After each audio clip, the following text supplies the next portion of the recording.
आइए देखिए हम सीखते हैं यहाँ पे एक मैथ का ऐसा कॉन्सेप्ट जिस पे आपको बिलीव ही नहीं होगा। सुनिए, मैंने यहाँ पे दो कॉन्सेप्ट लिखे हैं, यानी कि दो कंडीशंस मैंने लिखी हुई है, कंडीशंस 1 और कंडीशंस 2।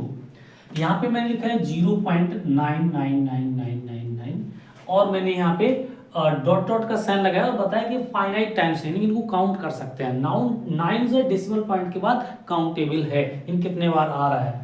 दूसरी जगह मैंने लिखा है 0.9999 सो ऑन, और ये जो 9 है वो इनफाइनाइट टाइम है, तो इसको काउंट नहीं कर सकते। अब मैं बताता हूं कि एक्चुअल में इसकी वैल्यू क्या होगी। इसकी वैल्यू होगी 1 और इसकी वैल्यूज होगी डज नॉट इक्वल्स टू 1, यानी ये वाली वैल्यू, ऊपर वाली जो वैल्यू है वो 1 के बराबर नहीं होगी, इससे छोटी होगी, जबकि यही वैल्यू सेम 1 के इक्वल होगी। ऐसा क्यों होता है मैथ में, मैं आपको बताता हूं। क्योंकि जब भी कभी मैथ में ऐसा कॉन्सेप्ट आएगा, वहां पे इसकी कंडीशन की जगह 1 मान लिया जाएगा, बट इसको लेस देन 1 माना जाता है। ऐसा होता है। अब आपको लग रहा होगा कि ये एक तरह से कंफ्यूजिंग पॉइंट्स है, ऐसा क्यों होता है, तो मैथ में यही एज्यूम किया जाता है। आइए मैं बात करता हूं कि मैं प्रूव करता हूं कि किस तरह से हम इस वाली वैल्यूज को 1 दिखा सकते हैं।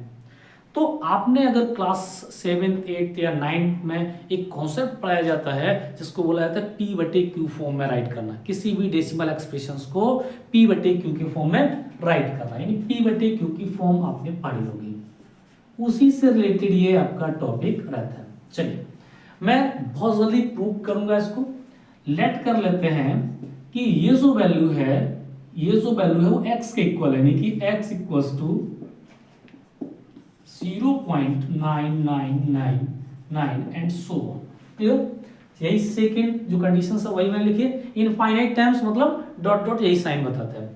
अब मैं इसी सेम चीज को ये लिख सकता हूं, x equals to 0.9 to the power 2 बार, यानी बार का साइन लगा सकते हैं। बार का मतलब सब लोग जानते हैं कि अगर कोई नंबर रिपीटेशंस में आ रहा है तो उसके जितने डिजिट रिपीट हो रहे हैं उन पे बार का साइन लगा देते हैं।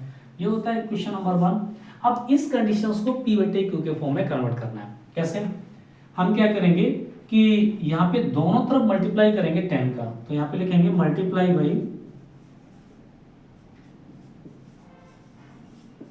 बाई 10 ऑन बोथ साइड, दोनों साइड कर देते हैं।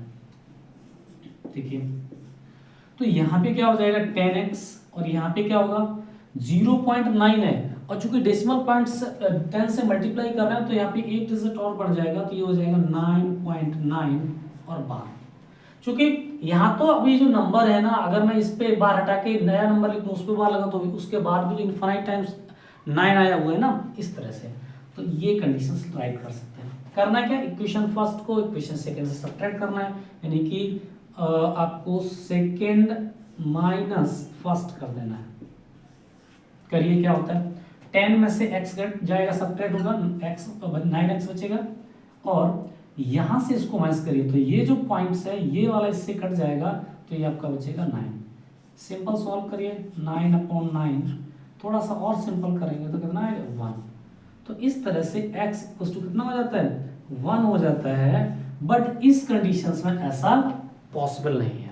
ऐसा इसलिए पॉसिबल नहीं है कि अगर आप इसी सेम कंडीशंस को लिखना चाहो, ये जो कंडीशंस है इसको लिखना चाहो, तो आप इसको ऐसे लिखोगे कि 9 9 9 9 9, इस तरह से फाइनाइट टाइम्स है, और ये 0.9 है। तो इसका डेसिमल पॉइंट रिमूव करने के लिए आपको क्या करना होता है, जितने बार यहाँ पे 9 रिपीट हुआ है उतने बार 1 बना करके 0 रखनी होगी।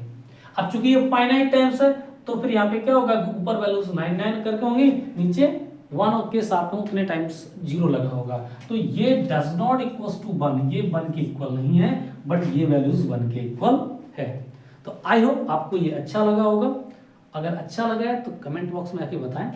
और आपके लिए एक इन्फॉर्मेशन है कि अब आप अगर नोट्स चाहते हैं साइंस के, मैथ के, तो आप मुझे कमेंट बॉक्स में कर दें, मैं आपको notes as a PDF send कर दूंगा।